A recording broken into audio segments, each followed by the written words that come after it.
네, 현재 시각 8시 25분 지나갑니다. 어제가 이제 상장사들 1분기 실적 발표 마감일이었고 뭐 실적은 예상보다는 괜찮은 것 네. 같은데 글쎄요. 최근에 코스닥이 계속해서 좀 가격 조정을 거치다 보니까 투자 심리도 많이 위축이 되는 것 같고요. 예. 어쨌거나 뭐 1월 해바뀌면서 1, 2, 3 네. 이제 1분기 또 4월까지 이렇게 장이 좋았다고 본다면은 그래서 아마 전통적으로 5월에는 좀 쉬어라 하는 얘기가 어떻게 계속 갈 수가 있겠어요? 좀 쉬었다가 좀 다시 쉬었다 가고 예. 하는 그 시기적으로 이제 5월이 왔고 한데 이제 다만 그거 합니다. 이게 악재라는 것이 몰려다니거든요.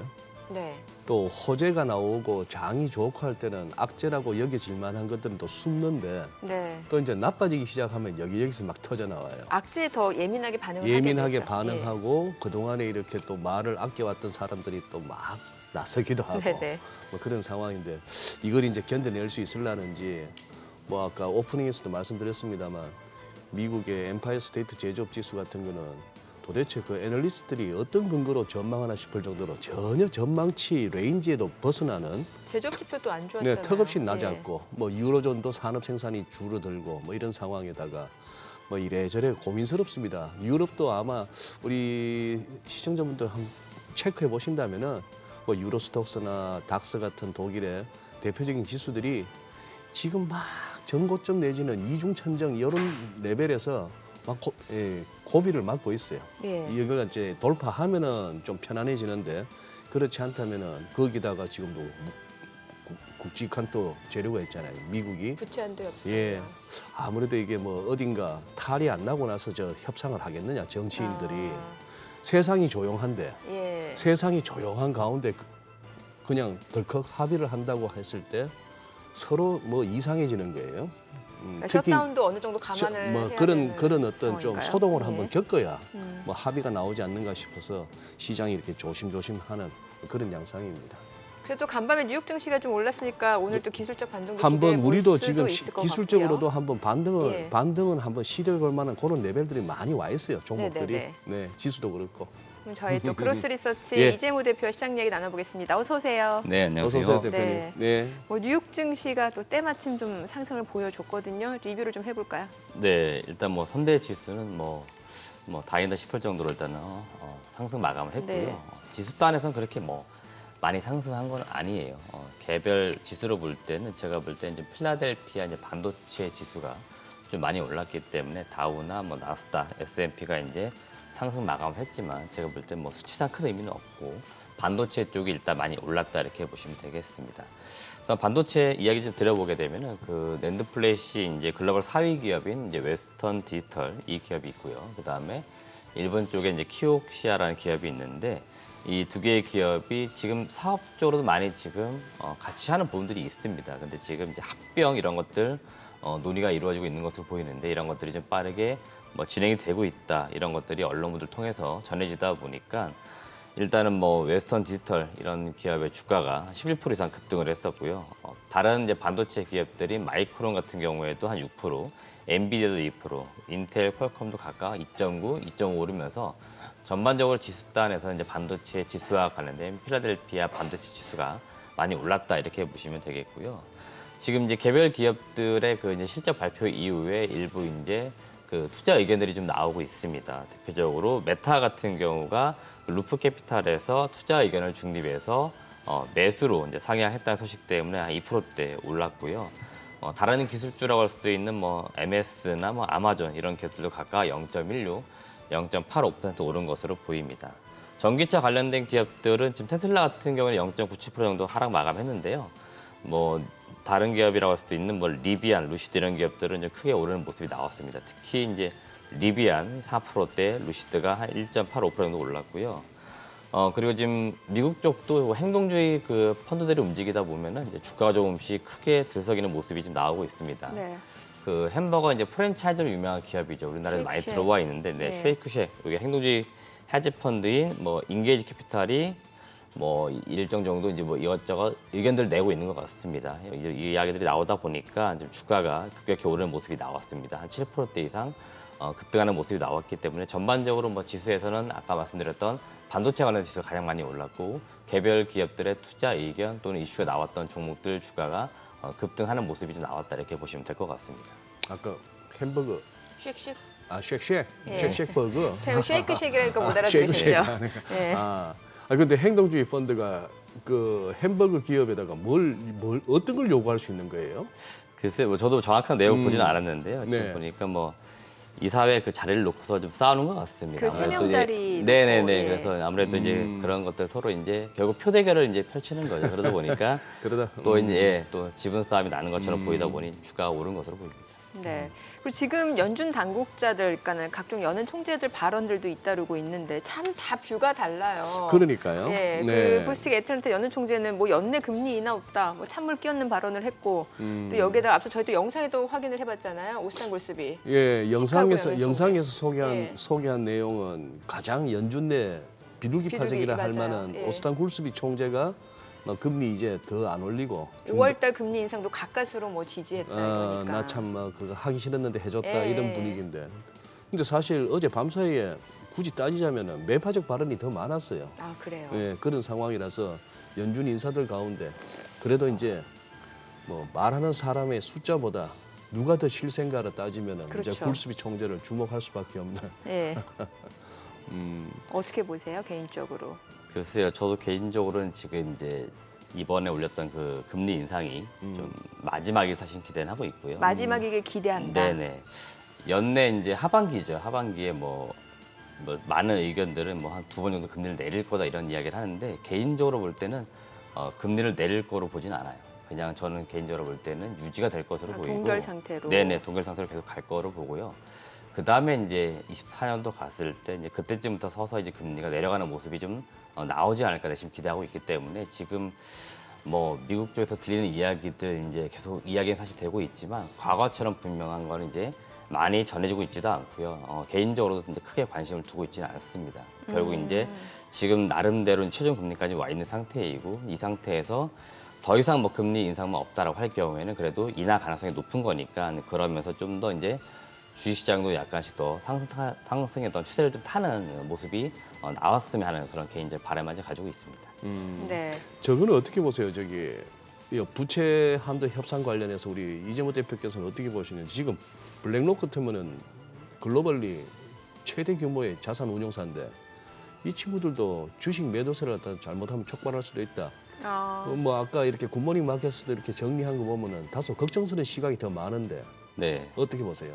일단 제가 올해 이 네. 이슈가 좀 계속 나오고 있는데 제가 볼 땐 시장에 뭐 악재가 될 만한 요인들이 없으니까 이게 좀 부각이 되는 것 같아요. 사실 제가 요거 이슈하는 데서 더 걱정했던 건 언제였냐면 정확하게 2년 전쯤입니다. 그러니까 21년도인데 그 당시에는 글로벌적으로도 그렇고 우리나라 지수만 봐도 굉장히 증시가 국가권에 있던 시절입니다. 코스피 예. 기준으로 볼 때 예. 3천 넘던 그 시절이죠. 그러니까 늘 시장도 그렇고 개별 기업도 그렇고 가격이 높았을 때 거기에서 뭔가 좀 악재가 나왔을 때는 굉장히 민감하게 이제 반응하는 경향들이 있기 때문에 제가 사실 이 이슈를 걱정했던 건 2년 전인데 왜 그랬냐면 아까 이제 보도된 것으로 보이는데 21년도죠. 그 예. 당시에 이제 정확하게 21년 대비 2011년도 그러니까 10년 전인 겁니다. 그때 이 이슈로 한번 급락했던 적이 있었던 겁니다. 그러다 보니까 결국 이런 이슈가 다시 한번 불거지는 것은 아닌가. 그거 걱정했던 게 2년 전인데 지금 제가 볼 땐 뭐 가능성 거의 없다라고 봅니다. 그때도 굉장히 부채한도 협상이 안 돼가지고 뭔가 문제가 될 것처럼 떠들썩했지만 결국 다 협상은 됐어요. 제가 볼 땐 그래서 지금 뭐 떠들썩하게 약간 이야기는 되고 있지만 결국 막판 가서는 협상은 잘 될 것 같고 크게 금융시장에 또 주식시장에 영향을 미치는 일은 없을 거다 개인적으로 보고 있기 때문에 저는 이 이슈를 뭐 크게 지금 개인적으로 마음속에 담아두고 있거나 그렇지는 않아요. 예. 어제 국내 증시 얘기도 좀 해볼게요. 최근에 보니까 코스피가 6거래일 연속 지금 하락 흐름을 보여주고 있는 상황이고 거래 대금도 전반적으로 많이 줄어들었어요.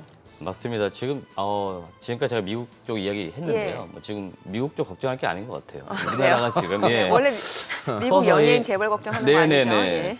지금 우리나라가 증시가 분위기가 그렇게 썩 좋지는 않은 것 같습니다. 물론 저도 이제 5월달 들어서 이 세리메이 이 이슈 뭐 이런 것들이 진짜 맞냐 안 맞냐 그걸 떠나가지고 제가 볼 때는 워낙에 1, 2, 3, 4월달 약간 시장 분위기도 좋았고 거래가 좀 풍부했기 때문에 좀 5월달 가면서 말 그대로 슬로해지고 좀 다운하는 그런 모습이 나오면 어쩌나 또 이렇게 또 전망했지만 실질적으로 지금 약간 분위기가 썩 좋지는 않은 것 같습니다. 지금 코스피만 보더라도 일단 2,500선이 좀 깨져서 지금 예. 약간 하회하고 있고요. 계속 반등 시도는 분명히 하는 것 같은데 그렇게 썩 반등이 강하지도 않고요. 수급적으로 봐도 그렇게 뭔가 매수 주체가 뚜렷하다 이런 느낌도 지금 전혀 없습니다. 그러다 보니까 지금 코스피도 그렇고 코스닥도 그렇고 분명히 지수는 약간씩 밀리는 모습이 지금 나오고 있고요. 지금 이 분위기대로라면은 저는 5월 말로 갔을 때는 지금보다 지수의 낙폭이 좀 더 있지 않을까 개인적으로 봅니다. 제가 5월달 코스피는 대략 2,350선을 바닥으로 본다고 했는데 최소 뭐 2,400선 부근까지 그래도 내려오지 않을까 예상을 하고 있어가지고 일단 썩 분위기는 좋지 않다 그런 말씀드리겠고요. 코스닥은 지금 보니까 지수 변동이 여전히 그 시총 상위에 있는 기업들 주가 흐름에 따라 변동이 심한 것 같습니다. 여전히 에코프로 BM이나 에코프로, 뭐 LNF, 그다음에 셀트리온 헬스케어 이런 기업들 주가 변동과 지수가 같이 움직이는데요. 전반적으로 이들 종목들이 좀 약간씩 계속 내려오는 모습을 띠고 있다 보니까 지수 약간씩 내려오는데요.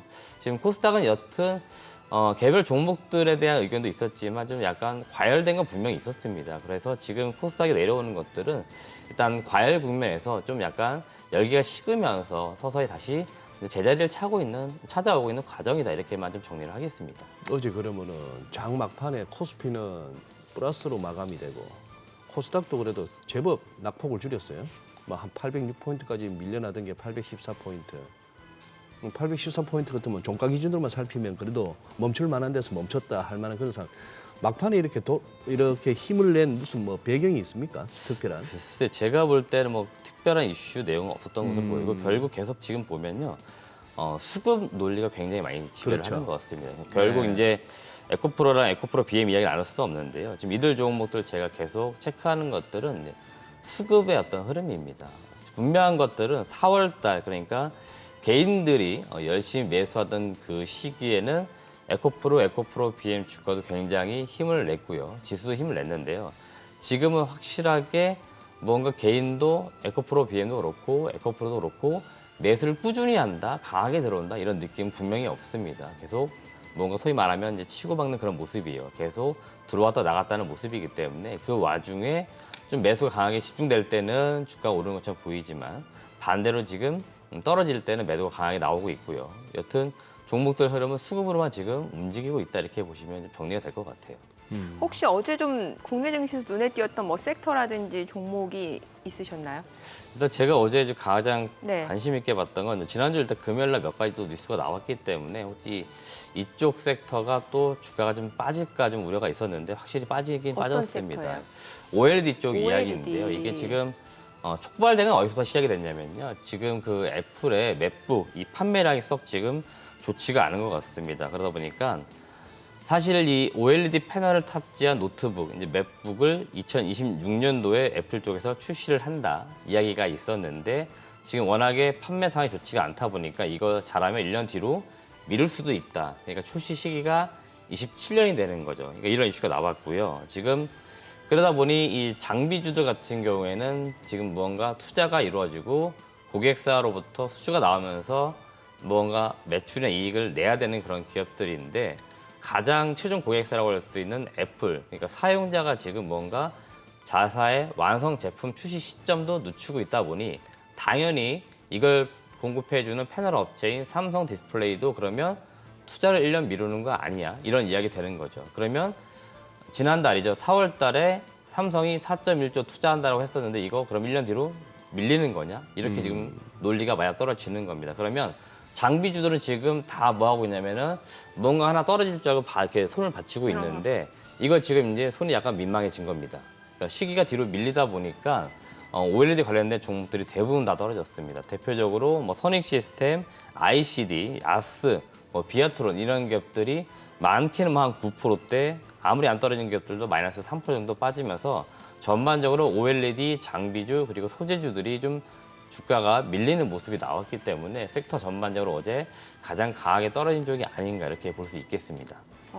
그러면은 앞으로 그 아이폰 15에 대한 그 수요에 대한 기대감도 조금은 좀 보수적으로 볼 필요도 있겠네요.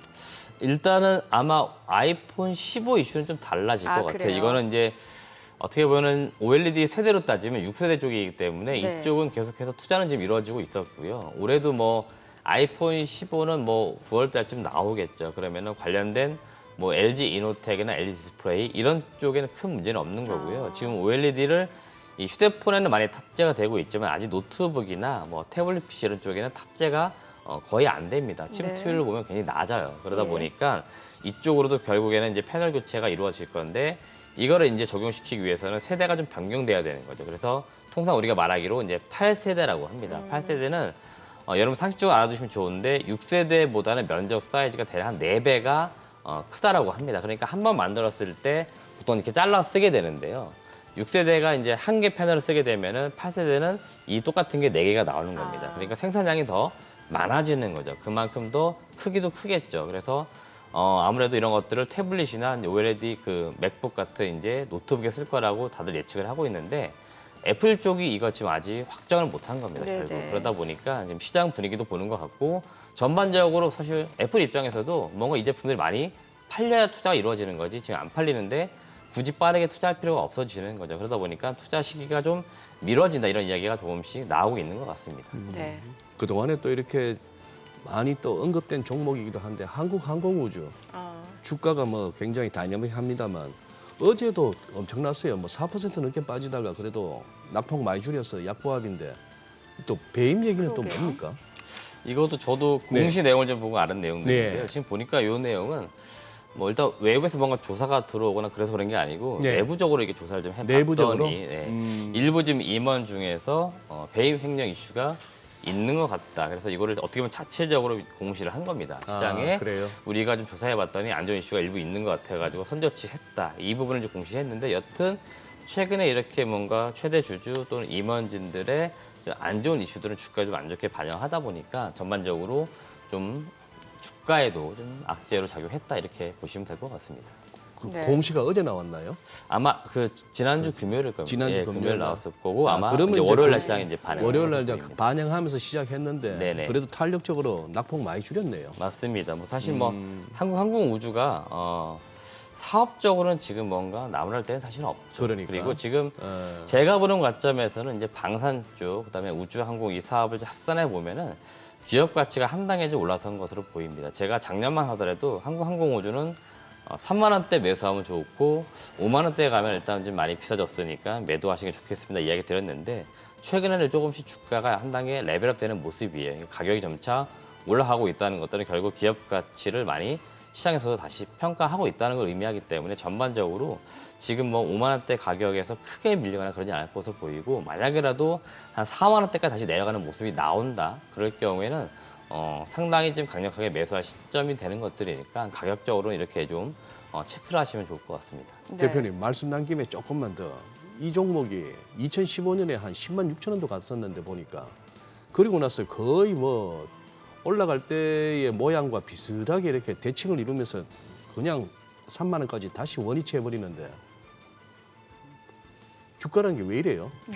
아니 어떻게 한 2, 3만 원 하던 놈이 순식간에 10만 원 갔다가 그러고 나서는 그냥 흘러내려서 또 2, 3만 원 옵니다. 그 올라간 건 뭐며 내려온 건 또 뭡니까? 아니 왜냐하면은 혹시나 너무 비이성적으로 움직여서요. 아니 실체도 없이 그냥 덩다리로 막 했던 것들 중에 또 이꼴로 할까 싶어서 걱정돼서. 한국항공우주는 그래도 꽤 방산업체고 괜찮은 그러니까. 기업이잖아요. 그렇죠. 네. 한국항공우주 사실 제가 2014, 5년 이때 주가가 그렇게 올라갔던 이슈를 정확하게 알지는 못하는데요. 사실 뭐 한국항공우주는 뭐 그럴 만한 기업은 사실은 아니죠. 그래서 크게 그때도 문제될 그러면 것들은 방산 한번 붐이 일었나요? 제가 정확하게 이 종목을 그 당시에는 커버하지 않다 보니까 뭐 이슈를 모르겠지만 여튼 한국항공우주가 요 당시만 하더라도 사실은 뭐 방산이나 이런 쪽으로 관심을 두고 있지는 않았을 겁니다. 아, 그래요? 그 당시에는 사실은 뭐 우주항공 쪽에 이런 어떤 기대감들이 높던 시절이었고 늘 사실 고밸류를 받는 기업 중에 하나거든요. PE를 보시면 항상 40배 이상 늘 받는 기업인데 그런 이유가 또 있긴 있습니다. 왜 그러냐면은 우리나라 사실 유일한 사업들을 좀 하고 있는 게 몇 가지가 있죠. 그다음에 사실 이 회사의 그 모태가 될 수 있는 사업들이 대부분 다 초기에 뭐 중공업 쪽이나 이런 쪽과 삼자 어떻게 보면 이제 회사가 좀 합쳐지면서 사실 이루어졌던 기업이기 때문에 이제 이런 이슈로 인해서 고유의 가지고 있는 기술들이 있습니다만은 여전히 사실은 한국 우주항공 쪽도 그렇고 방산 쪽도 이 당시에는 뭔가 글로벌적으로 이슈가 되거나 그런 시절은 사실 아니고요. 뭐 이때는 사실 우주항공 이슈가 있었을 건데 그때는 좀 테마가 좀 더 강하게 있지 않았을까 개인적으로 판단을 하고 있고 지금 최근에 올라오는 것들은 사실 우주항공 쪽보다는 방산 이슈가 좀 더 강한 것 같습니다. 그리고 실질적으로 이익이 나오고 있는 거기 때문에 지금 추세는 좀 더 안정적으로 올라가고 있는 거다라고 보시면 될 것 같습니다.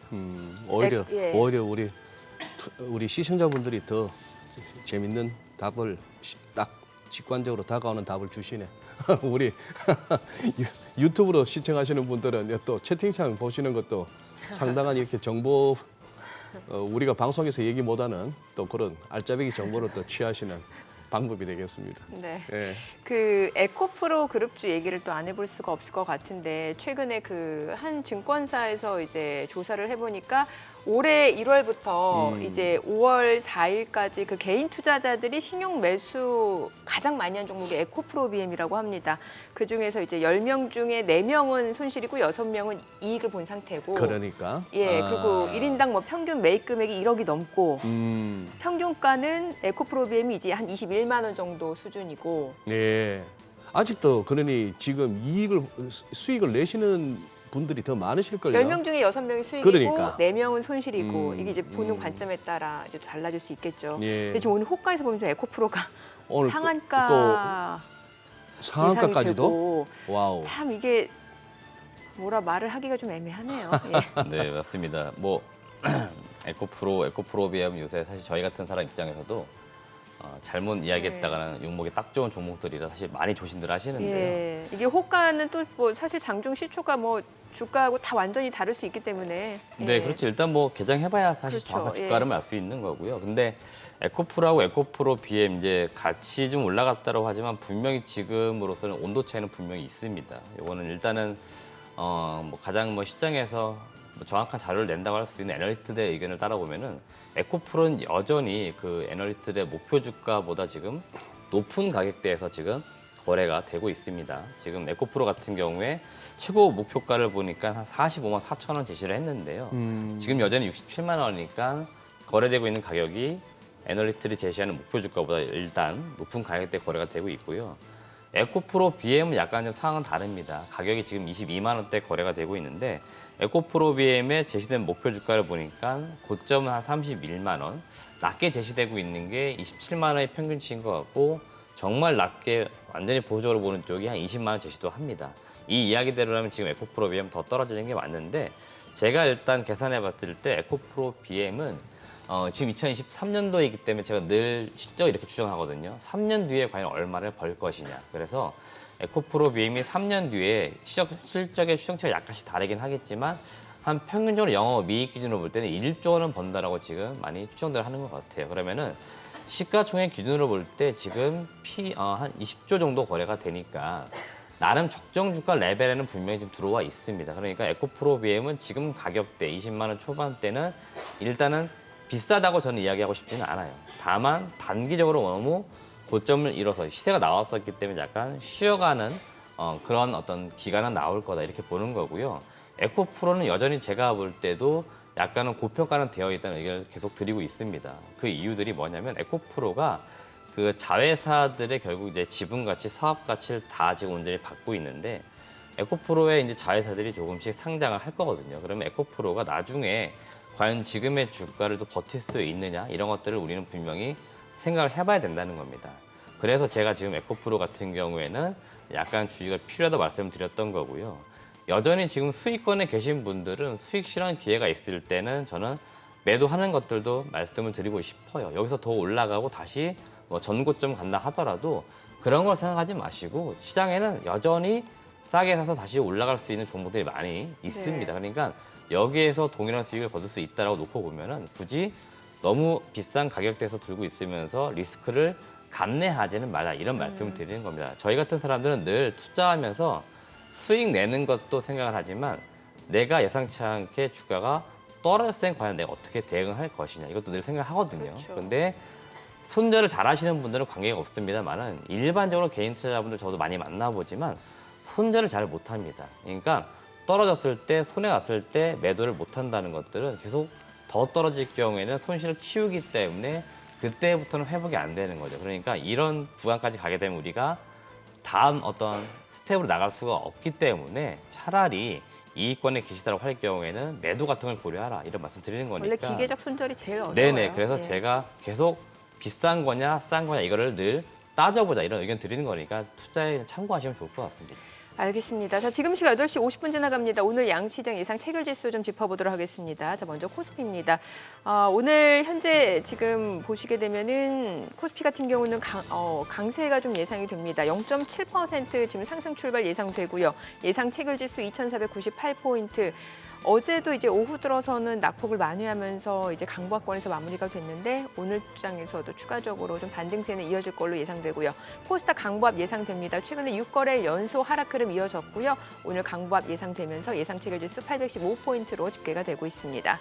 시가총액 상위 종목 예상 체결가 보도록 하겠습니다. 삼성전자가 오늘 1.7% 상승 예상됩니다. 예상 체결가 65,600원이고요. LG에너지솔루션도 0.7% 상승 예상되죠. 예상 체결가 549,000원. SK하이닉스가 4.6% 강세가 예상됩니다. 예상 체결가는 94,000원이고요. 삼성바이오로직스가 강보합권 예상되고요. LG화학이 1% 상승 예상됩니다. 예상 체결가 699,000원이죠. 삼성 SDI도 1.7% 상승 예상되죠. 예상 체결가 686,000원이고요. 삼성전자 우선주도 1.4% 상승 예상됩니다. 현대차 기아 보합권 예상되고요. 네이버가 0.4% 상승 예상되면서 호가에서는 21만 3천원으로 기록되고 있습니다. 코스닥 시가총액 상위 종목 예상 체결가도 보도록 하겠습니다. 에코프로비엠 오늘 1% 상승 예상됩니다. 예상 체결가 22만 6천원이고요. 에코프로 앞서 보셨던 호가와 또 다른 흐름이죠. 지금 강보합권 예상됩니다. 예상 체결가 52만 2천원이고요. 셀트리온 헬스케어가 1.7% 하락 예상됩니다. LNF가 1% 상승 예상되네요. 예상 체결가 24만 8,500원이고요. HLB 약보합권 예상되고 있습니다. 셀트리온 제약 보합권 예상되고요. 예상 체결가는 81,500원 집계되고 있습니다. JYP 엔터테인먼트가 오늘 9% 강세가 예상이 됩니다. 현재 호가에서 10만 5천원으로 집계가 되고 있고요. 그 밖에 종목들은 보합권 출발 예상되고 있습니다. 자, 이제 개장까지 7분여가량 남았는데요. 시장 이야기 좀 이어가 보도록 하죠. 자, 오늘 보니까 네네. 그동안 좀 가격 조정을 보여줬던 2차전지 소재 쪽으로 일단 호가 분위기로 봤을 때는 또 반등이 좀 예상되거든요. 예. 네. 이제 뭐 기술적 반등 정도로 지금 봐야 뭐 될까요? 또 기술적 반등이 나올 만한 예. 시점이죠. 사실 뭐 최근처럼 이렇게 빠졌는데 여기서 계속 빠집니다 하는 것도 웃기고요. 빠지기 전에 그 고점에서 기다리는 조정은 안 옵니다 하면서 예, 계속 예, 펌프질 하는 것도 웃기는 거고요. 예. 늘 들쭉날쭉 하는데 거기서 궁금합니다. 아까 누가 그렇게 장난을 쳤는지 모르겠는데 에코프로 호가. 상한가에 사겠다고 했던 친구 한 주라도 한번 사주길 바랍니다. 고맙죠. 뭐 어제 저가 매수했던 세력들 중에서는 30%나 비싸게 사주겠다는 선수 나오면은 그러네요. 그냥 떨어지면 사고 올라오면 파는 겁니다. 이거 뭐 붙들고 무슨 주식을 갖고 무슨 뭐 신앙의 대상으로 삼는 분들이 가끔 계시던데 절대 전문가도 마찬가지고요. 차 떨어질 때 사고 올라갈 때 팔아야 된다고 알겠는데 사람 심리가 올라가면 사고 싶고 떨어지면 못 팔고. 그리고 자꾸 이제 우리 시장의 여러 측면에서 어떤 감정의 충돌이 막 보여지거든요. 이건 별로 안 좋습니다. 특히나 돈 태운 투자를 함에 있어서 감정적인 대응이나 어떤 그런 뭐 전략 수립 이런 거는 좀 아주 차분해야 되고 이성적이라 해야 되죠. 이러다 보면 나중에 AI가 매매하겠어요, 트레이딩. 그럴 수도 있겠어요. 뭐 이미 지금 많이 그런 시스템 내놓는 것도 많으니까요. 네. 네. 그 오늘 시장 보니까 일단은 뭐 지금 전반적으로 그래도 최근에 좀 조정을 나타냈으니까 좀 반등이 예상되는데 오늘 같은 장에서는 어떤 전략 좋을까요? 일단은 뭐 저는 5월달 계속 보조로 봤기 때문에 일부 지금 올라오는 이제 기업들, 그러니까 내가 수익권이 있는 종목들, 또 수익 실현의 기회가 있는 종목들이 최근에도 보면 왕왕 있습니다. 그럼 이런 기업들은 좀 매도한 다음에 현금을 좀 계속 챙겨두자 이런 말씀드리고 있고 제가 보는 관점이 좀 맞다라고 할 경우에 시간 지나봐야 알겠지만 5월 말 차라리 6월 초 가게 되면은 조금 더 좋은 기회들이 올 것 같습니다. 그러니까 저는 전반적으로 상반기보다 하반기 좀 더 증시가 힘을 낼 거로 봐요. 왜냐하면 지금 상황에서 시장에 뭐 뚜렷한 악재로 작용할 만한 요인들은 없고요. 되려 지금 이제 악재들이 많이 거치거나 그동안 악재로 인식된 것들이 좀 둔감해지기 시작을 하면서 시장은 좀 더 좋은 분위기로 갈 수 있기 때문에 저는 이제 6월달 하반기 가면서 좀 더 강한 장이 오지 않을까 예상하고 있고요. 전반적으로 지금 뭐 최근 2차 전지 관련된 종목들이 뭐 쉬고 있다, 떨어지고 있다 하지만 이들 기업들도 최근 그 실적을 보면은 기대치보다 많이 떨어져 있습니다. 그러니까 약간 슬로우한 느낌이 있기 때문에 아마 실적 발표 이후에 약간 좀 주가도 많이 밀려 있는 상황인 거고 전반적으로 약간 시장 분위기를 내리는 모습인 것 같은데 지금 일단은 5월 달은 여튼 1, 2, 3월 달 좀 많이 달려왔습니다. 그러니까 좀 쉬어가는 타이밍도 왔기 때문에 전반적으로는 지금으로서는 포트폴리오도 정비를 좀 해야 되니까 현금을 좀 많이 확보해둔 전략이 좋겠다는 의견 드리고 싶습니다. 참 이 현금을 확보하는 전략 굉장히 정답인 건 알겠는데 너무 뻔한 답이잖아요. 네, 뻔한 답인데요. 네. 사실은 그러니까 이런 거죠. 더 맨날 정확하게는 뻔한 내용으로 진행하시는 분이 뭘 또 자꾸 전문가분 오시면 또 네네. 뻔한 답이라고 쫑코를 주셔. 아니 그냥 뭔가 좀 다른 대응 전략이 있을 줄 알고 혹시나 하는 혹시나 기대감에 하는. 아, 네. 질문을 드리는 거죠. 만약에 제가 예. 1월 달에는 분명히 그 얘기 드렸던 것 같아요. 그때 2,100 찍을 때 그때는 주식을 적극적으로 매수하라 말씀드렸거든요. 네. 예, 그러니까 현금 들고 있지 말고 주식을 사야 된다 말씀드렸고 제가 보는 관점에서는 단기적으로 올해 연간을 보면은 많이 가야 사실 2,700이거든요. 네. 뭐 2,500, 2,600 막 가는데 이러면은 좀 거의 연간 고점이니까 사실은 부담되는 거죠. 그러니까 가격이 비싸지면 무조건 파는 겁니다. 일단 가장 큰 리스크는 가격이 비싸진 거예요. 비싸지면 늘 팔아야 됩니다. 제가 20년도, 21년도 아까 말씀드렸지만 코스피 3,000일 때 계속 비쌉니다 이야기했는데 사람들이 엄청 욕을 했습니다. 지금 이 잘 가는 시장에 왜 계속 팔라고 소리를 하냐고. 치느냐. 아, 예. 그럼요. 왜 지금 더 예. 가면 어떻게 할 거냐. 더 가도 문제될 게 없습니다. 더 비싸진 것밖에 안 되기 때문에 일단은 저희 입장에서는 싸게 샀을 때 리스크를 줄일 수 있는 거예요. 그러니까 기관 외국인들은 돈이 많습니다. 그리고 돈이 계속 들어와요. 저희는 개인들은 투자 자금이 어느 정도 다 한계성이 있기 때문에 이 자금을 더 효율적으로 써야 되는 거죠. 그러면은 최대한 쌀 때 사두는 게 좋으니까 5월 달 지금 장이 좀 더 밀린다 그러면 더 싼 시장이 오는 거니까 우리 좀 그때를 기다리자는 겁니다. 그래봤자 맞아요. 1, 2주 뒤 이야기예요, 사실은. 뭐 대표님 말씀에 또 뻔한 얘기 하나 더 추가하자면은 뻔한 얘기. 예, 뭐든지 책에서 보면 하고 싶었던 얘기는 저자가 앞부분에다가 딱 한번 때리고 가거든요. 예, 예. 저 무슨 뭐 매매 관련한 아니면 저는 기술적 분석 책을 보다가 굉장히 공감했습니다만 공감했다기보다도 처음에는 뭔가 하다가 시장에서 머물면 머물수록 그래 그게 진리야 싶었던 게 블라시, BLASH, Buy Low and Sell High. 낮을 때 사고 높을 때 팔아라 이건데 우리가 실패하는 게 길길이 뛰고 있는 놈을 갖다가 또 펌프질 당해갖고 거기서 또 막 사가지고 고민하다가 결단 못 내리다가 저 그냥 낮은 달리는 말에 올라타면 더 달릴 것 같거든요. 그러니까 예. 그렇게 고민 끝에 장고 끝에 또 이렇게 저점 근방에서 또 결국 결단을 해서 바이 하이 셀로 이건 진짜 피해야 되는 거죠. 맞습니다. 예, 예. 달리는 말 말씀하셨는데 사실 달리는 말도 말을 잘 타시는 분이 타야 그게 안 떨어지고 가는 거지 잘못 아. 타다가 떨어지면 사실은 크게 다치니까. 아 그렇죠. 그러니까 그런 것들을 저희는 주의하자 그런 말씀 드리는 겁니다. 네, 그러니까. 그래요. 그리고 지금 수급 한번 좀 우리가 맨날 개인 외국인 기관 누가 순매수 누가 순매도 그 정도만 파악하고 이렇게만 매매하기 바쁩니다만 뭐 좀 이렇게 특이사항 없나요? 아니 외국인이 최근에 좀 사다가 조금 그 규모가 줄어드는 것 같아서 약간 불안해가지고요. 근데 예. 특히 제가 좀 느끼는 것들은 5월 11일자, 그 11일자를 기점으로 해서 외국인들이 코스피에서 이제 매도가 전환됐거든요. 그래서 제가 이제 삼성 또 전자의 또 수급 동향을 봤는데 살짝 삼성전자 쪽에서 외국인들이 순매수를 하다가 비중을 약간 줄였습니다. 근데 보니까 줄인 폭이 보니까 크지 않았고 최근 또 한 이 거래 정도 다시 또 사는데 그 사는 폭 금액도 또 크지가 않아요. 그러니까 전체적으로 거래 대금 자체가 약간 좀 줄어든 그런 느낌은 확실히 있습니다. 그래서 외국인도 확실히 어떤 개별 종목이긴 하지만 많이 매수하거나 많이 매도가 그러진 않아요. 그러니까 전체적으로는 일단은 뭐 수급 동향상 최근에 거래는 약간 한산해진 것 같고 전반적으로 약간 특징이 없는 게 최근에 또 흐름인 것 같습니다. 그렇군요. 예, 알겠습니다. 뭐 오늘 국내 증시 일단 최근에 계속해서 좀 조정을 거친 만큼 좀 반등이 예상되는 국면이고요. 2차 전지 소재 쪽으로 또 물량이 많이 나왔고 오늘 호가로 봤을 때는 일부 좀 기술적 반등도 예상되는 구간인 것 같습니다. 다만 계속해서 변동성이 큰 상황인 만큼 또 오늘장에서도 장중 추이는 좀 지켜보셔야 될 것 같고요. 오늘 국내 증시를 확인해 보도록 하겠습니다. 개장합니다.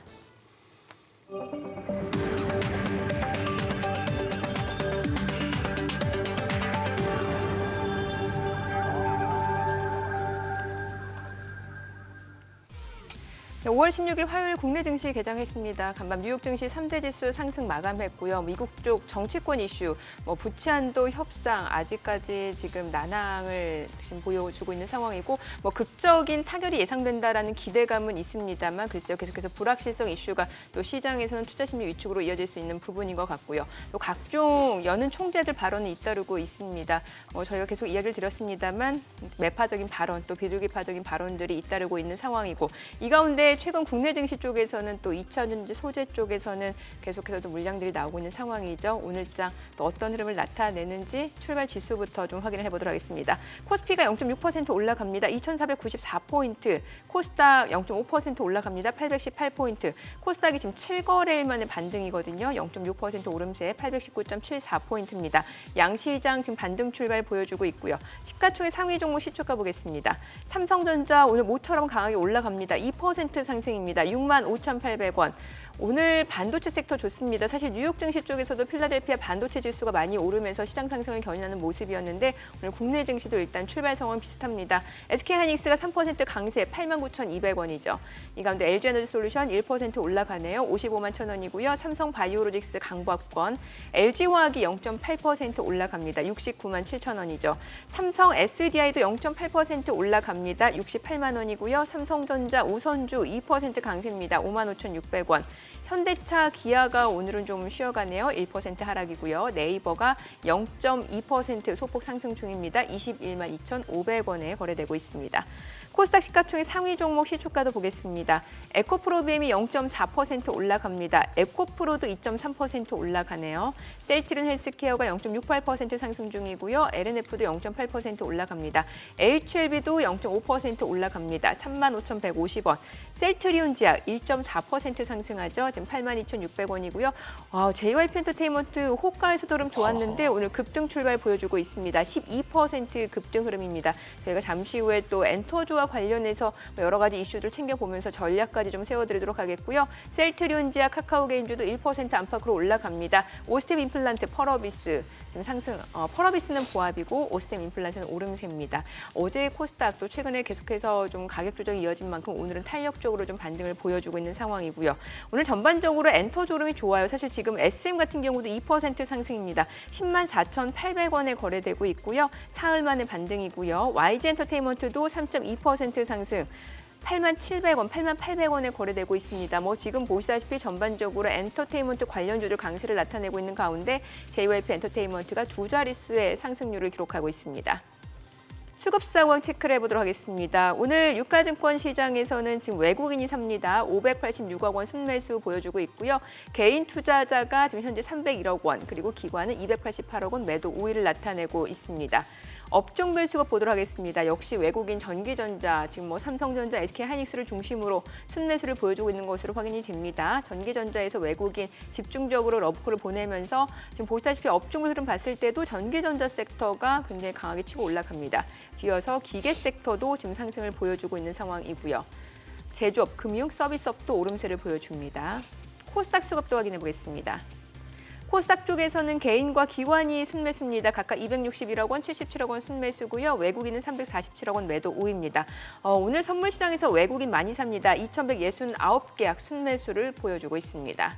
지금 시각 9시 3분 지나갑니다. 환율도 체크를 해보도록 하겠습니다. 오늘 외환시장 개장 상황입니다. 달러 환율은 2원 하락한 1,305원에 개장이 됐습니다. 일단은 지금 1,335원이군요. 예. 그렇죠. 35원. 네. 네. 지금 글쎄요. 우리 이 대표님 시각이 어떤지는 모르겠는데 저는 지금 오늘 현재 개장초 움직임을 보면서 이렇게 훑어보니까 특히 코스피 지수는 아주 좋아 보여요. 지수가 간다는 얘기는 삼성전자, 하이닉스 이런 쪽이 대형주 간다는 대형주가 거죠. 가면서 지금 하이닉스는 아주 차트도 이쁘게 만들어가면서 그렇게 되는데 그 얘기는 뭐냐 하면 지수는 가는데 이 와중에 그동안에 이렇게 두각을 좀 이렇게 아웃퍼폼 했던 쪽은 소외받을 수도 있겠다는 생각이 드네요. 돈이 네, 다 맞습니다. 쏠려갈 수는 없으니까. 네, 그렇죠. 네. 일단은 지금 코스피가 거의 0.7, 0.8 네. 오르는 게 방금 말씀하신 대로 삼성전자, SK하이닉스 이제 국내 대형 이제 반도체 이제 관련된 기업들이 좀 오르고 있습니다. 최근에 이제 증권가 중심으로 그동안 지금 어떻게 보면 일종의 소외가 되었었던 대형주를 사라 이런 이야기도 지금 나오고 있거든요. 네. 그래서 뭐 그런 의견도 어느 정도 시장에는 영향을 미친 것으로 보이고 뭐 전일자 그 미국 쪽에서 반도체 관련 지수가 많이 올랐기 때문에 국내 지수도 오르는 그런 모습인 것 같은데 전반적으로 삼성전자, SK 하이닉스는 저는 지금 시점에서는 이제 계속 물량을 좀 모아가야 된다, 사야 된다 그런 말씀드리고 싶습니다. 이 이유가 뭐냐면은 4월 달까지 그 반도체 관련된 가격이라든지 데이터 봤을 때 여전히 떨어지는 모습은 나오는데 그 떨어지는 폭은 확실히 좀 둔화가 되는 것으로 보이고요. 그리고 삼성 쪽에서 이제 감산한다는 이야기도 이제 했었고, 그리고 전반적으로 그런 것들이 이제 반영되는 시점이 뭐 2분기 한 말 정도 되면 눈으로 확연히 보일 거라고도 이야기합니다. 그러면은 실제로 우리가 이제 실적으로 이제 눈으로 확인할 수 있는 그 시점들은 8월 아마 중순 정도, 7월 정도가 되겠죠. 7월 정도면 삼성전자가 또 잠정 실적을 이제 낼 거고 그 말쯤 되면 또 다시 2분기 IR 이제 자리를 만들면서 지금 현재 상황이 어떻다 이야기할 건데 그때는 이제 숫자로 확인한 시점이니까 아마 그 전에 주가들은 더 위로 가 있을 수가 있다는 거죠. 그러면은 오히려 지금 5월달, 6월달이 가격적으로 좀 더 싸게 살 수 있는 시기라는 거고요. 제가 반도체에 관련돼서는 항상 그 하이닉스를 좀 더 유망하게 바라 말씀 많이 드렸습니다. 그 이유는 뭐냐면 삼성전자보다는 아무래도 지금 하이닉스가 주가 탄력도가 좀 더 있습니다. 그만큼 삼성전자 대비 반도체 이슈로 봤을 때는 하이닉스가 주가가 좀 더 올라갈 수 있는 여력이 높기 때문에 우리는 늘 그 동일한 금액을 이제 투자해가지고 어떤 수익률을 낼 거냐 했을 때는 좀 더 높은 수익을 기대하다 보니까 오히려 반도체 이슈로 내가 매수를 해야겠다 싶으시면은 대형주에서는 삼성전자보다는 하이닉스를 매수하면 좋겠다 그런 말씀을 드렸었고요. 또 한 가지 체크해야 될 부분이 뭐냐면 최근에 그 분기 배당을 하는 대형주들이 많이 늘었습니다. 그 중에 하나가 삼성전자, SK 하이닉스, 그 다음에 국내 그 대형 금융주들 이런 종목들이 지금 대부분 다 분기 배당을 하겠다고 공시를 하고 있습니다. 그래서 삼성전자 하이닉스를 매수했을 경우에는 6월 달 또 지나면 분기 배당, 그러니까 배당을 또 받을 수가 있는 거죠. 그러면 제가 볼 땐 배당 이익도 기대를 할 수 있고 배당 이익이 기대된다는 것들은 외국인 수급이 또 단기적으로 들어올 수 있는 그런 요인이거든요. 그러면은 전반적으로 삼성전자 하이닉스 지금 매수하는 게 썩 나쁜 건 아닌 것 같아요. 그러면 저는 오히려 지금 사범직하다 이런 말씀드리고 싶습니다. 삼성전자하고 SK하이닉스. 저희 오늘 엔터주 얘기 안 하면은 섭섭할 것 같은데 지금 뭐 JYP 엔터테인먼트가 그러니까, 예. 13% 급등하고 있고 또 보게 되면은 YG 엔터테인먼트도 지금 4.5%, SM도 2.6%. 최근에 사실 엔터테인먼트 관련주들 대해서 좀 긍정적으로 보시는 분들 굉장히 많거든요. 맞습니다. 사실 엔터주들이 이제 전통적으로 과거에는 실적이 사실은 좀 잘 나오는 편이었습니다. 최근 한 3, 4년만 보더라도 잘 나왔기 때문에 늘 실적 시즌, 그러니까 발표 전에는 올랐다가 꼭 발표가 되고 나면 이제 빠지는 경향이 많았거든요. 근데 최근에는 보니까 실적이 나온 다음에 지금 더 가는 모습들이 나오고 있습니다. 일단 JYP 엔터가 오늘 가장 강하게 오르는데 엔터 4사 중에 실적을 일단 가장 늦게 발표한 것 같아요. 그래서 실적을 가장 늦게 발표했다고요? 네네네. 그래서 어제 이제 실적이 나온 것으로 굉장히 보이는데 좋았잖아요. 네, 영업이익이 보니까 420억이고 전년 대비 지금 한 119%, 그다음에 시장 컨센을 일정 정도 상회하는 그러니까 상당히 좋은 실적을 내면서 오늘 커버하는 이제 증권사들 목표 주가가 보니까 낮게는 뭐 한 12만 원, 높게는 한 13만 5천 원까지 제시가 되고 있습니다. 그러니까 계속해서 목표 주가를 상향 조정하고 있는 겁니다. 그래서 지금 전반적으로 JYP 엔터가 실적이 나온 이유, 그다음에 애널들의 그 긍정적인 코멘트와 함께 오늘 주가가 계속 강하게 가고 있고요. 최근에 제가 엔터주 중에서 실적 측면, 네. 그다음에 향후 기대감 측면에 가장 관심 있게 본 게 어디냐면은 YG 엔터입니다. 베이비 YG 몬스터 엔터. 좋아하시나 보다. 네네. YG 엔터가 1분기 어닝 서프라이 기록을 했는데 영업이익이 364억 기록했습니다. 전년 대비 매출액은 한 100%가 늘었는데 영업이익이 497%가 늘었습니다.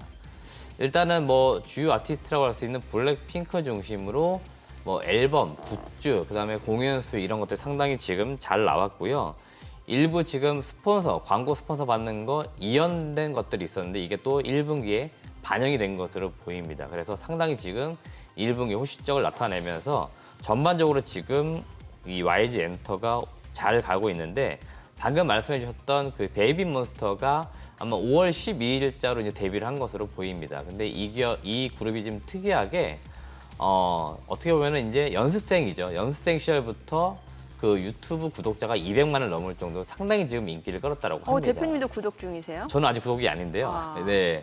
여튼 200만을 넘었었고 지금 이제 데뷔했고 그 이후로 인기를 더 이제 구가하겠죠. 그러면은 이 지금 YG 엔터 실적에 있어서 베이비 몬스터와 관련된 이익은 다 빠져 있다는 겁니다. 근데 지금 베이비 몬스터가 데뷔했기 때문에 분명히 활동을 하면서 매출 영업이익을 벌어들이겠죠. 그러면 이런 것들도 이제 추정치에 반영이 되면은 제가 볼 때 아마 증권가 보고서도 조금씩 바뀔 것 같아요. 추가적으로 알파 수익이 더 들어오는 쪽으로 바뀌게 되면은 이익 추정치가 바뀌다 보니까 목표주가 더 올릴 것으로 보이고요. 밸류에이션 측면에서 볼 때도 최근에 하이브가 주가가 가장 많이 올라가는데 PER 기준으로 볼 때 50배 거래되는데 그 다음 높은 게 JYP 엔터예요. 가장 낮게 거래되고 있는 게 보니까 YG 엔터였습니다. 그래서 YG 엔터가 지금으로서는 가격 매력도도 있기 때문에 YG 엔터도 지금 제가 볼 때 JYP 엔터 하이브를 따라가는 모습이 나오지 않을까 개인적으로 보고 있습니다. PER 50배라 하셨나요? 네, 맞습니다. 올해 이제 연간 이제 12개월 포워드로 봤을 12개월 때 포워드로 봤을 한 때. 50배 정도 거래가 되고 있습니다. 통상 밸류에이션 측면에서 그럴 경우 50이라는 숫자 PER이 네네. 뭐 어떻게 평가되나요? 일단 엔터주들 제가 늘 추정했을 때는 한 PER 30배 정도 전후 거래되면 맞고 아. 예, 낮게 받을 때 그렇게 낮게 평가받지는 않아요. 한 20배 정도의 평가를 받다가 30배 넘어가면서 이제 약간 고점이나 이야기 나오는데 하이브는 물론 그 엔터 3사보다 좀 더 앞서 있고 이익 추정치가 높기 때문에 좀 높게 평가받는 부분들은 있는데요. 그래도 좀 제가 볼 때는 얼추 우리나라 그 엔터 4사가 거의 비슷합니다. 근데 이제 약간 BTS라고 하는 특정 어떤 그룹이 워낙에 인기가 있다 보니까 하이브가 항상 좀 어떻게 보면 주가 측면에서 높게 평가를 받았는데 그럼에도 불구하고 제가 보는 관점에 많이 지금 고평가되어 있다 상대적으로. 그래서 그러면 좀 더 싼 YG 엔터 20배 거래되고 있는 이런 기업들도 쫓아가는 흐름이 나올 수 있으니까 같이 보시는 게 좋겠다는 말씀 드린 겁니다. 아까 예. 그 한참 설명하시던 중에 아래쪽에 자막이 불핑 동생 배모 베이비 몬스터 블랙핑크가 불핑이고 네, 네네. 베이비 몬스터는 배몬이라고 제대로 이해한 줄여서. 거죠, 정말? 네, 네, 맞습니다. 맞아요. 오케이. 베이비 몬스터. 무시하지 마세요. 다국적 걸그룹입니다. 알아들어. 다국적 예, 다국적. 그냥 다국적이 붙어야 되는구나. 네, 그 네. 멤버가 보니까 이제 일본 아하, 이렇게 뭐 이렇게 이제 예, 그것도 이렇게 맞아요. 예, 포함이 되어 네, 계신 예. 것 네, 같아요. 맞아. 들어본 것 같아. 그런데 우리 이재모 대표님 나오셨으면 그거 탐방 종목 그렇죠. 하나 들어야지. 예, 이게 핵심이죠. 제가 뭐 방송 나올 유일한 어떤 목적인데요. 네, 좋은 기업 발굴해서 여러분들에게 그러니까 좀 전달해야 제 또 존재 의미가 있으니까 네. 말씀드려보는데 오늘은 이제 A 플러스 에셋이라고 하는 기업을 좀 가지고 나왔습니다. A 플러스 에셋은 그 GA라고 하는 사업을 영위하는데 GA로 하는 게 단어는 들어보셨을 건데 약간 생소할 수는 있습니다. 여러분들 그 TV 광고 많이 보시면은 여러 가지 여러 회사의 보험회사 거를 가지고 나와서 우리가 비교해가지고 여러분들에게 제일 좋은 상품을 안내해드리겠습니다. 이런 기업들, 이런 광고가 많이 나오는데 이런 기업들 대부분이 다 GA, 그러니까 독립 법인 보험 대리점이라고 보시면 되겠습니다. 그래서 보험 상품을 취급하는데 특정 어떤 회사의 상품이 아니고 여러 회사의 상품들을 비교해가지고 최적의 상품을 추천해주는 이런 상품들을 판매하는 그런 보험 대리점이라고 보시면 될 것 추천만이 같습니다. 추천만이 아니고 실제 판매를 해야 뭐 수익이 생길 거 아니에요. 네, 실제 판매나 계약은 동일하게 진행하는데 하는데 자사 상품이 있는 게 아니고 쉽게 말하면 이제 가져와서 하는 네, 일종의 네. 통해 형태라고 보시면 네. 될 것 같습니다.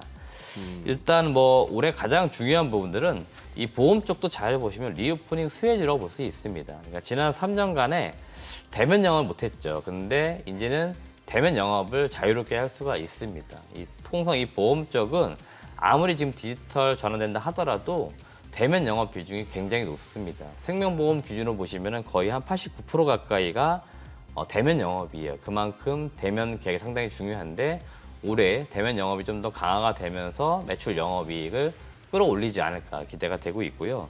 두 번째는 이게 지금 회계 기준이 약간 바뀌었는데요. 지금 이게 보험사들 지금 1분기 실적 보니까 대부분 상당히 잘 나오는 것처럼 보이는데요. 이게 IFRS 17이라고 하는 새 국제 회계 기준이 도입이 됐습니다. 이게 뭔가 매출 영업이익을 끌어올리거나 그런 요인들은 아닙니다. 회계적으로 어떻게 비용을 처리할 거냐, 이거를 매출 어떻게 반영할 거냐 이런 것들을 사실은 어떻게 보면 규정하기 위한 어떤 일종의 규제인데요. 이게 지금 도입이 되면서 대부분 이제 1분기 실적 보험사들 보니까 상당히 지금 호실적입니다. 삼성화재 같은 경우는 뭐 역대급 실적에 이런 이야기 나오고 있습니다. 그러니까 회계 처리 과정상 실적 반영이 되다 보니까 상당히 지금 잘 나오는 것처럼 일종의 착시 현상 낼 수 있겠지만 여튼 이걸로 인해 가지고 올해 동사도 실적이 굉장히 잘 나오지 않을까 기대가 되고 있고요. 실제로 동사가 올해 그 작년 같은 경우 영업이익이 14억이었는데 올해는 지금 뭐 150억, 200억까지 전망이 되고 있는 것 같습니다. 그러니까 상당히 올해 이익이 좋아지는 점을 보면 될 것 같고요. 세 번째는 이게 일종의 설계사들에게 제공되고 있는 수당 관련된 이슈인데요. 1200% 룰이라는 게 있습니다. 이게 뭐냐면 보험 계약을 해온 그 설계사에게 첫 해 모집 수당이 월납 보험료의 12배 이내에서만 주도록 되어 있는 겁니다. 이게 뭘 의미하는 것들이냐면 과거에는 좀 안 좋았던 이슈들이죠. 보험을 계약한 이후에 수당만 챙기고 다시 또 소위 말하는 먹튀하는 현상이 많았습니다. 그러니까 설계사를 그만두는 형태가 많았었는데 이렇게 되다 보니까 소비자들의 피해가 좀 심했어요. 그러다 보니까 정착률도 좀 높이고 소비자들 피해를 줄이기 위해서 이 모집 수당을 좀 연차별로 나눠서 주는 제도를 시행을 한 겁니다. 그러다 보니까 동사 입장에서는 우수 설계사를 많이 잡아놔야 되는데 설계사들이 이 제도 때문에 약간 빠져나가는 현상들이 있었습니다. 그래서 동사 같은 경우에는 원수사, 그러니까 원보험사하고 설계사 중간에 껴가지고 그동안의 설계사들에게는 수당은 다 줬습니다. 시책도 다 줬어요. 이거를 비용 처리했습니다. 반대로 원보험사, 원수사에게 받아야 될 수수료는 2년 동안 안 받은 겁니다. 그래서 2년 매출이 올해 3년차 되면서 다 들어오게 됩니다. 그러니까 갑자기 매출이익이 늘어나는 게 아니고 그동안 못 받았던 돈을 받게 되면서 매출이익이 증가가 됩니다. 그래서 세 개 투자 포인트를 결국 합산해보면 올해 결국 실적이 굉장히 좋아진다 이렇게 보시면 됩니다. 연간 실적으로 보시면 매출액은 3천억, 영업이익은 150억 정도 나올 것으로 전망이 되고 있고 제가 개인적으로 추정했을 때 타겟 PER을 한 6배 정도 잡았을 때 목표 주가는 한 5,600원 정도면 적정 주가다 이런 의견을 드리고 싶습니다. 네, 알겠습니다. 오늘 기업 탐방에서 소개해드린 기업과 관련해서 자세한 내용은 크존 앱에서 모두 또 참고해 보실 수 있으니까요. 시청자 여러분들도 이 점 양지해 주시기 바랍니다. 지금 시간 9시 17분인데 일단 뭐 시장 자체가 그래도 지금 보니까 좀 상승세 계속해서 유지해내고 있는 상황인데 간단하게 또 어떤 전략이 좋은지만 좀 마무리 말씀을 해주시죠. 네, 일단 5월 넘어가고 있고 뭐 6월 그다음에 네. 하반기 또 지금 봐야 되는 시점입니다. 증권가는 사실은 5월 말만 되면은 하반기 전망들을 해요. 하반기에 어느 섹터가 유망할까 이런 이야기를 많이 하는데 지금으로서는 저는 좀 몇 개의 섹터를 꼽아드리고 싶은데 폴더블 폰, 우주항공, 자동차 부품주들 봐야 될 것 같습니다. 지금 자동차 부품주들은 지난 어제죠. 5월 15일째로 다 분기보수 나왔는데 거의 대부분 다 역대급 실적들입니다. 컨센 또 전년도 거의 2배 이상 영업이익을 내는 기업이 속출을 하고 있어요. 그래서 자동차 부품주들 중소형주 중에서 분명히 봐야 되는 말씀 드리고 싶습니다. 네, 알겠습니다. 고맙습니다. 잘 들었습니다.